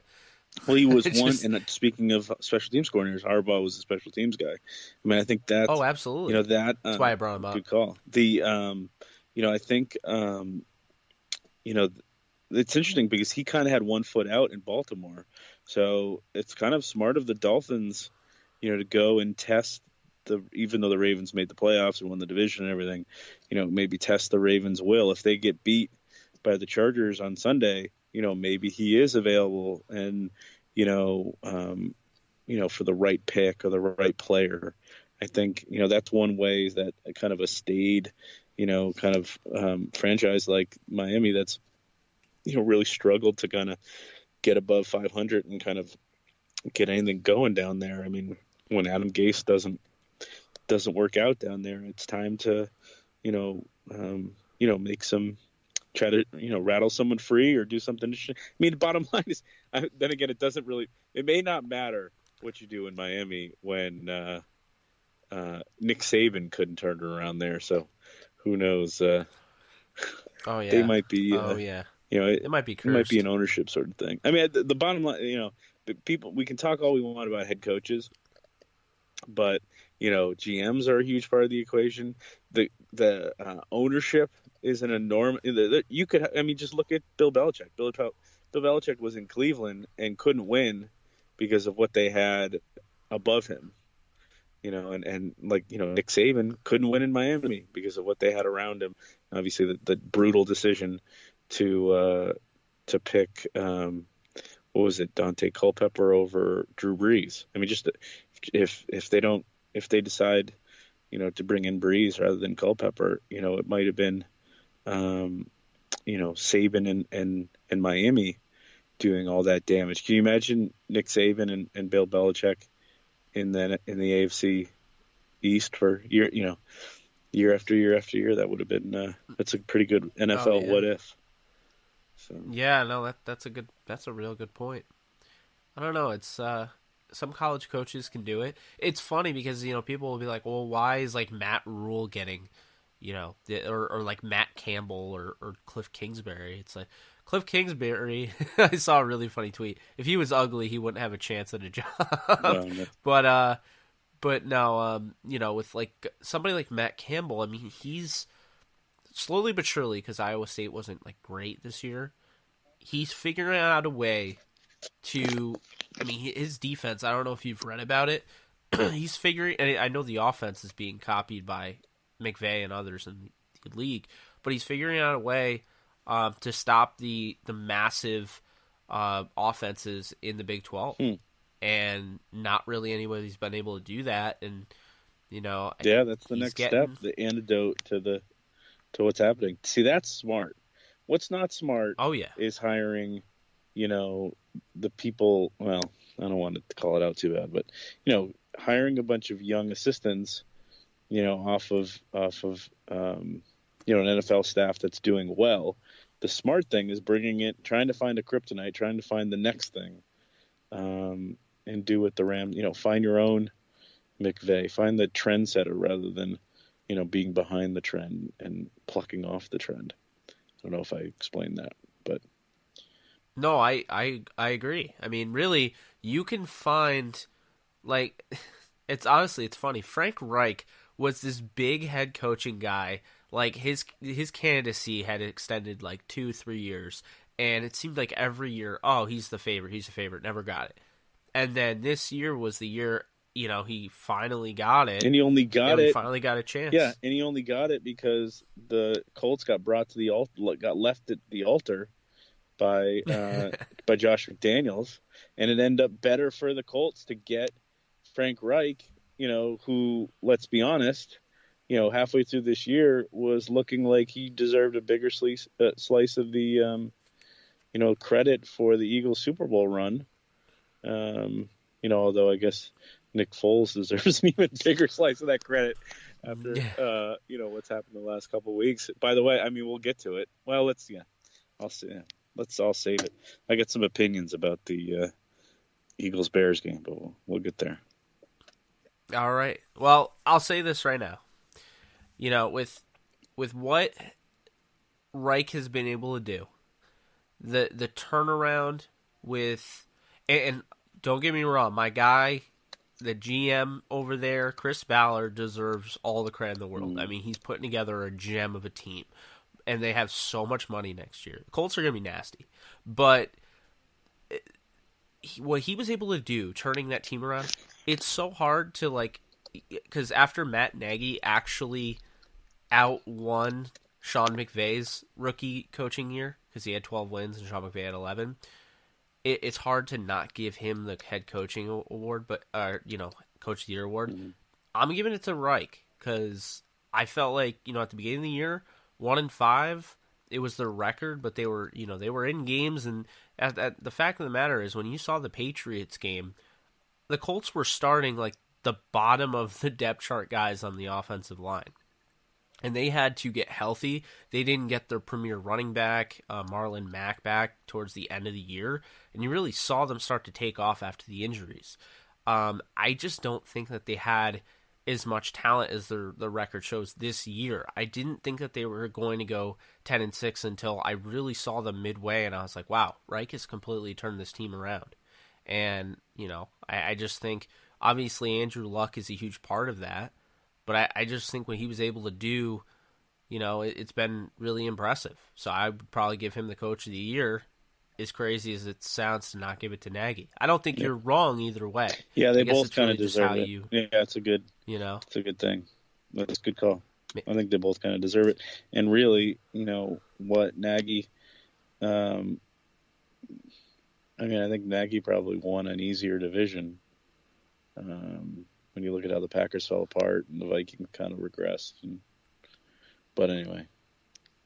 Yeah. So, quick hitters. McVay confirmed that Todd Gurley, Andrew Whitworth, Marcus Joyner are going to be ready for next Saturday.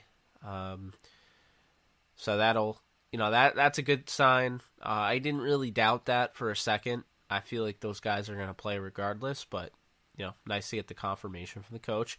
Isaac Bruce is listed as the only wide receiver as a Hall of Fame finalist in 2019. Good for him. Joe, really quickly, will he make it? Well, it sounds like he will if he's the only one. I think the problem with Isaac Bruce and some of those other guys recently is that there's just so many, there's so many on the numbers, so many receivers that deserve to get it. You can't. It's hard to get them all in.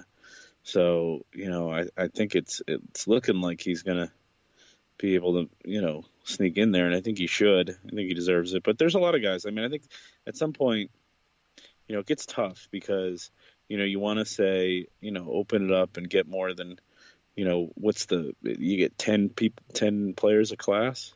But then again, you do want to keep it,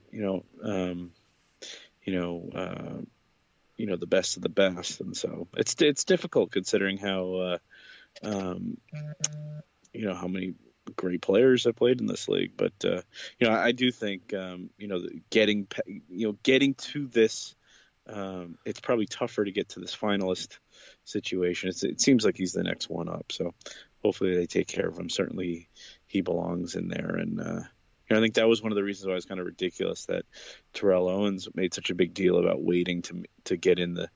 He just didn't. It wasn't really.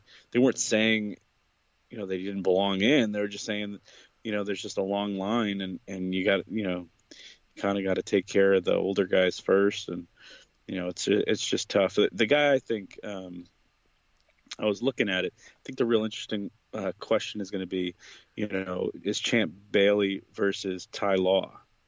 You got two great cover corners like that potentially being in the same class. Who goes in above the other? I think that would be a really interesting discussion to go back and forth on and debate when they're picking the final group. Who's going to make it. I think one of those guys is definitely going to make it. I think it's probably tough to get both of them in. I think they probably both deserve it, but it's going to be interesting to see, which of those guys, because certainly they played against each other and, were arguably, two of the best at that position during that time, that difficult offensive explosion. We're talking about the other side of the coin. Yeah. So anyway, that's when I looked at those are my couple thoughts when I looked at the finalist group today myself. Yeah, you have to pick 5, so I would probably pick Bruce. Obviously I would pick Bruce. I would obviously pick Tony Gonzalez. I think, yes, he'll be the first ballot tight end ever. He won't be the only one, I'm sure, because Gronkowski, but he'll be the first. And then I would give it to Ed Reed, obviously. I think that's a no-brainer. I thought Ed Reed was already in. Yeah. And then I would give it to Champ Bailey. And then that leaves one spot, so I'm giving it to Steve Hutchinson. But I think you can go either way. Kind of like how you said with Bailey and Law. I think you could go either way with Alan Faneca, Baselli, or Hutchinson. The problem with Baselli, and the reason he's not probably going to get in for a while, if he ever does, longevity. Yeah, I agree. And it almost is kind of it's funny because it's contradicting, because that's the argument against him, but Terrell Davis got in. So, it's like the longevity kind of went out the window there, but, I don't know. Those are the positions, we'll and obviously injuries at those two positions kind of has an effect. Ty Law has been really close for a long time, and I think I think he's kind of an underrated guy. I think one of the reasons he hasn't gotten it, the Patriots dynasty, besides Brady, I think is going to have a difficult time getting. I think they're going to be have a low number of Hall of Famers for a long time. But I do think one of the first guys that needs to go in is Law, because he had that key. Obviously, Rams fans don't want to hear it, but I think the pick 6 in that Super Bowl, was such an important moment, and I think that's one of the things that needs to be brought up when they have that discussion with Bailey. Bailey was probably, had a more consistent player, had a higher, he had a higher line for a longer time. But I think Law, for a couple years in the middle of that career was probably the best cover corner in football. So that's, that'll be interesting.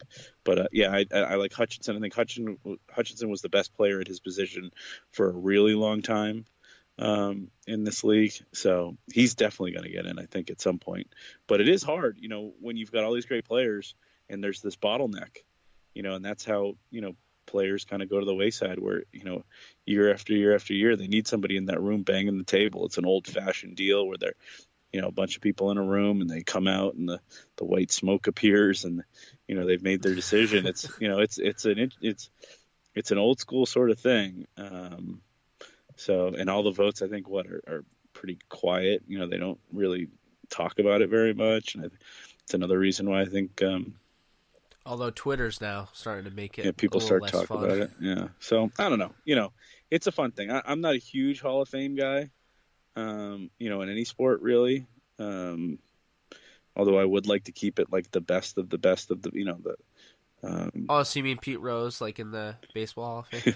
I mean, I can't even get into that. I mean, I was born so stupid. I was born where the Basketball Hall of Fame is, and I think they're far too lenient with who they let in. There's a lot of people who, I think don't belong in the Basketball Hall of Fame or in the Hall of Fame. But one thing I think that they do right is they do a really good job of bringing in international players and women, and not just people that had success, in the NBA. And I think I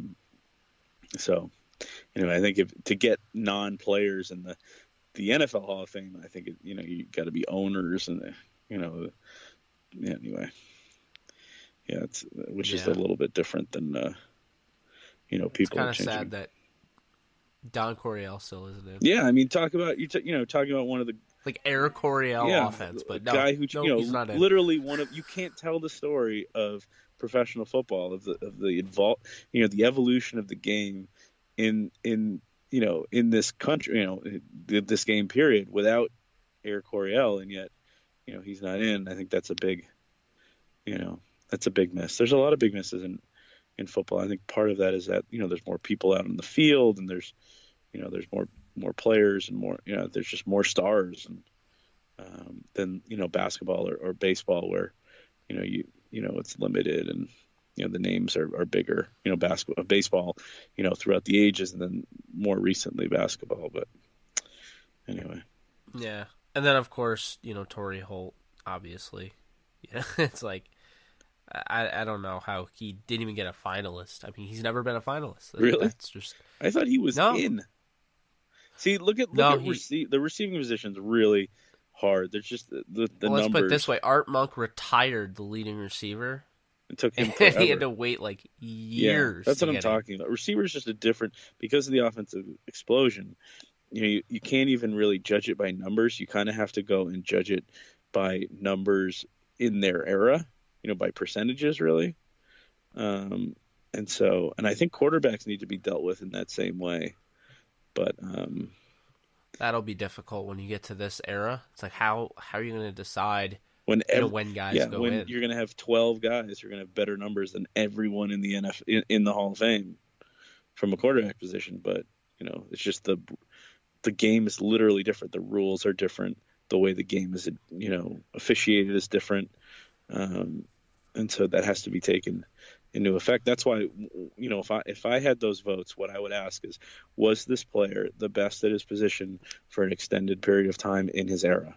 And I think that's the number one, question that needs to be asked for a lot of these guys. And I think that's the problem with basketball is they let in guys who have good numbers, but that, maybe weren't, the best, they were barely all, it's harder to be all NBA and all, to me, it's guys who have a lot of all pro numbers, picks, those are the guys that, you should be searching by and letting in this, in the Hall of Fame. But, who knows? It's fun to talk about, but like I said, it's... I mean, well, think about this. What happens if, say Brady, Breeze, somehow Rodgers, and Roethlisberger all retired at the same time? Right. Like, that class would be insane. Like, are you going to literally just pick one quarterback, or are you just going to go with Tom Brady? Well, it would be unfair. You'd have to. It would be silly. See, the thing also about, we're talking about these positional things. You kind of want to do one at a time, because how ridiculous would it be to have Brady, Breeze, and, Roethlisberger all up there at the same time, at the same, you kind of do need to spread it out, because they're sharing that spotlight, and it's not, and it kind of devalues the whole, pageantry of it. If they're all up there together, you kind of should spread around, have a line. You could do Brady and Breeze, I would say, but you would have to limit it at two. Like you couldn't have, if Rodgers retired at the same time for some reason as them, and then you had Rodgers, Brady, Roethlisberger, Breeze, you'd have to go Brady and Breeze. And then probably, Rodgers after the fact, because, that would be the argument, like the longevity. He just doesn't have it over, a Breeze or a Brady. So, I think it would be Brady and you couldn't. I mean, it's not going to. Breeze is the first ballot Hall of Famer. Oh, definitely. But So, I don't think we're going to have that issue because I do think Rodgers is going to play a couple more years than those older guys. Brady's probably got, 1 or 2 more years left. And, Breeze, that's the thing. It could be Brady and Breeze because, I don't really, does Breeze have more than 2 years left? They're already moving, look at all the stuff they're doing with Taysom Hill. And, they're already starting not to phase him out, but kind of take pieces of the offense away. Yeah, I mean, I think those two guys may be on the same. I do think that Aaron Rodgers got a chance to play in, almost as long as Brady play. He's going to play close to 40, 37, 38, 39, 40. So I don't think it was just to give you a crazy scenario. Yeah. Well, and that's just, if I was in that room, I would say pick one. Pick one now and then go on to the next one and, and have a bottleneck, kind of what they're doing with receiver. Because it'd be lame to be a Hall of Famer and then be like, are you even the best player at your position in your Hall of Fame class? I mean, that's the whole point of this is that, you're a Hall of Famer if you're the best player at your position in your era. So it kind of defeats the purpose if you have, multiple guys from the same era in the same position. You know what I'm saying? Well, normally I would say that, but like with this era, I mean, you're going to have Peyton, you're going to have Brady, you're going to have Rodgers, Ben, Breeze, Rivers. Manning. I mean, all these guys. Manning won 2 Super Bowls. He's got to be in. Yeah, I said 2 Mannings. Oh, you said 2. Okay, yeah. It's crazy when you're going to have 2. Never mind the same era. You're going to have 2 quarterbacks from the same family. No, this era might hurt the Hall of Fame a little bit because the problem is there's guys like Roman Gabriel. They didn't play in like the passing attack era, so they won't make it. But like Eli Manning will, and I'm not like saying that Eli Manning is a bad quarterback. I obviously won 2 Super Bowls, but I mean he wasn't a game changer. Watching him at Ole Miss, you could tell the Manning name kind of pushed him towards, the top overall pick. I mean, he was a good prospect, but, definitely felt like Rivers and Roethlisberger were, better prospects overall. That's just, my opinion. But, so I think we nailed it on the Hall of Fame talk. I think you all got your money's worth out of I think we just nailed it on this podcast so far. This was not supposed to be this long, and Joe and I are going off on a tangent for you guys. So we'll finish it up here. Wild Card Weekend predictions. Joe, first one, Colts Texans. Who you got? Didn't they? Well, you're talking about division. That's a division game, right? And I think they split and both won on the road against each other. Is that right? Off the top of my head. Yeah, I can give you some context. The Colts won comfortably the second time around. The first time in Indianapolis, it came down to Reich not making a great decision earlier in the year. Oh, the whole fourth down and he thing, went for it on fourth down, and so I'll go Texans. Although I do think that the Colts and Seattle are both like I've said for a couple of weeks on this show that those are both teams that could get hot and make a run. But I'll go Texans at home. Actually, I hate that already. I'm going to switch it to the Colts. I'm going to pick the Colts. Oh, you're funny. As soon as you're like Texans at home, you're like, oh, crap. I just didn't like the sound of that off the top of my head. Coming out of my mouth, I hated that the moment I said it. Yeah, I'll go Colts. Yeah, to me, these young quarterbacks that have no experience going in their first playoff game, I mean, all of them, like all the top quarterbacks in their first playoff games, like lose. Pretty much all of them. Watson versus Luck. I think I've seen Luck do it. He was unbelievable in the Chiefs game. Yeah. I'm hoping for a Colts-Chiefs rematch. That would be awesome. I just think no matter what the score is, this defense, this is the craziest thing, Joe. Who would have thought that this Eberflus guy would have turned this Colts defense in a defense that's arguably better than the Texans, which the Texans have been considered one of the better defenses in football. And when you look on paper, they have everybody. But the Colts defense, they're getting it done with these gems. I mean, Matthew Thomas here, Darius Leonard coming out of nowhere here, Quincy Wilson, Pierre Desir. I mean, Pierre Desir was a reject. I mean, he went to Lindenwood and then was drafted and then got cut and then was kind of a street free agent. Chris Ballard brings him into Indy, and now he's, a stud corner. I mean, I don't know, dude. I think the Colts their defense is what would scare me if I was going up against them. It's all of a sudden gotten pretty aggressive. I mean, they're getting all this production out of like Margus Hunt. No, I mean, I'm all excited for this game. Now. I wasn't even thinking about that game, and now that game's going to be a really good game to start everything off this weekend. Yeah, and rivalry games are always close anyway. Like, I mean, most of the time. So, two really good teams, rivalry game. I think the Texans are a little overrated, and I think the Colts are the better team. I think the Colts win. I think they win by 10. So I'm looking forward to that. Moving on, Chargers-Ravens. Wow, Wild Card Weekend is going to be so much fun. That's a heck of a game. I can't wait. That game's good enough to be an AFC Championship game. I mean, that's a rematch. It's a great game. Yeah, the Ravens just kicked their butt in L.A. But hey, yeah, the now Chargers my God, Chargers got them where they want them, on the road. Well, you brought this up earlier. 2-3 weeks ago we were talking about playoffs, and we're talking about these quarterbacks playing in sunny situations, and then all of a sudden they go to the cold. I mean, I'm not in Baltimore right now, but Baltimore's on the East Coast, and I can tell you right now, it's not like warm out here. So did it finally go down? I was in that area for the holidays, and it was warmer on the East Coast than it was on the West Coast. So has it finally figured? Has it? You're up. You're where it's always cold. It's cold in May where you are. I'd have to check. There is one that's a game to check the weather report for. But yeah, because that, I mean, the whole we talked about this Lamar Jackson and just what that offense is all of a sudden doing on, running the football and getting production out of the tight end I traded to you, Mark Andrews. I just think, they got some pieces.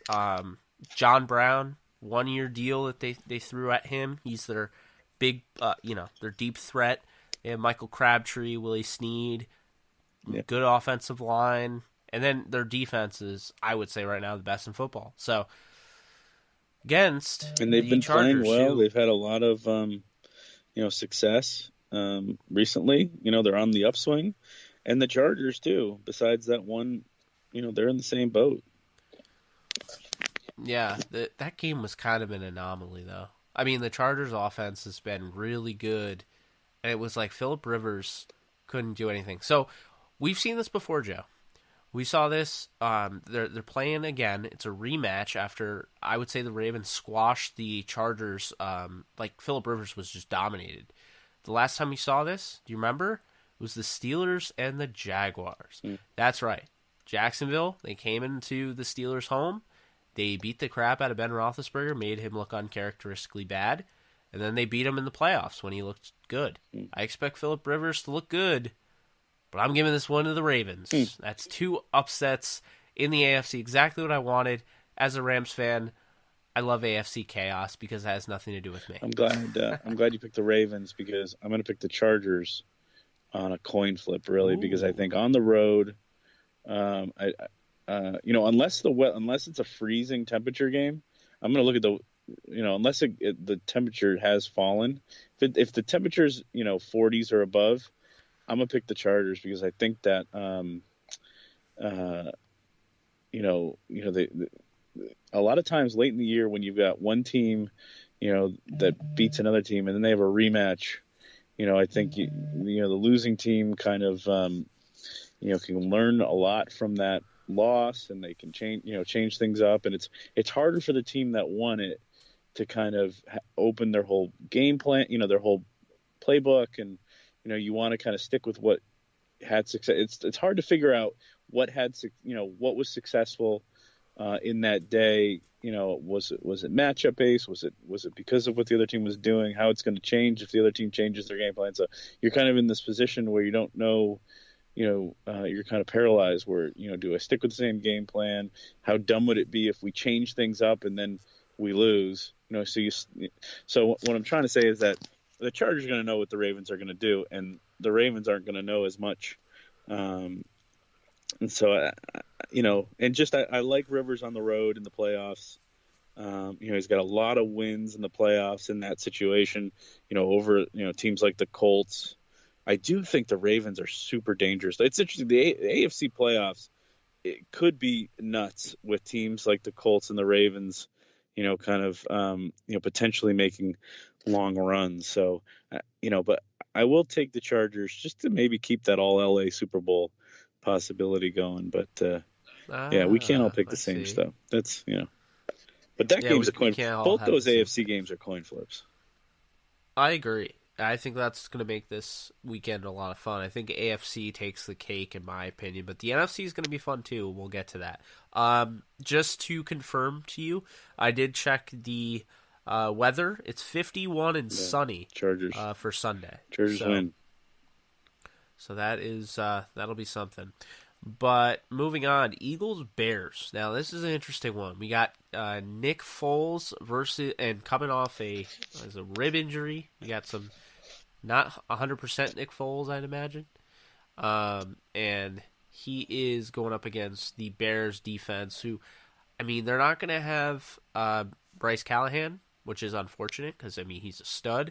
But Eddie Jackson should be back, and they should be relatively healthy again. Yeah, I don't know how close to 100 Jackson's going to be, but as long as he's on the field, obviously that's a big deal. But this is the one, like I said, I have an opinion on this game. I think this is a really good opportunity to shake up the NFC playoffs, because I do think you get the Eagles in there now. They snuck in there. They were basically dead and buried, and then Wentz goes down again, and St. Nick brings them through. I do think you got a really good chance of lightning. Lightning doesn't strike twice in the same place.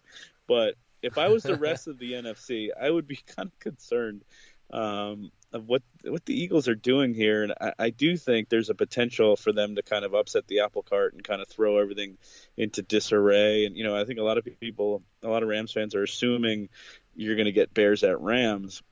Well, this kind of is the pivotal game, because if the Eagles win, then the Eagles would go to New Orleans, and that other game would be the game that would determine who goes to LA. So I am going to I'll pick the Eagles in an upset special.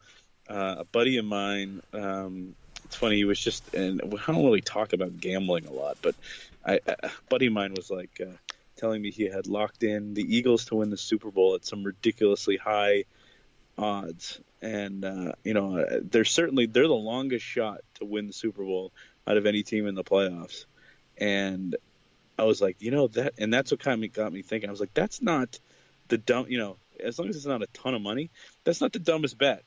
I think I think the Eagles have, it's within the realm of possibility that this thing happens 2 years in a row, which just be absolutely ridiculous. Maybe I'm biased because I've seen it before, but I do think the Bears are a little banged up. I don't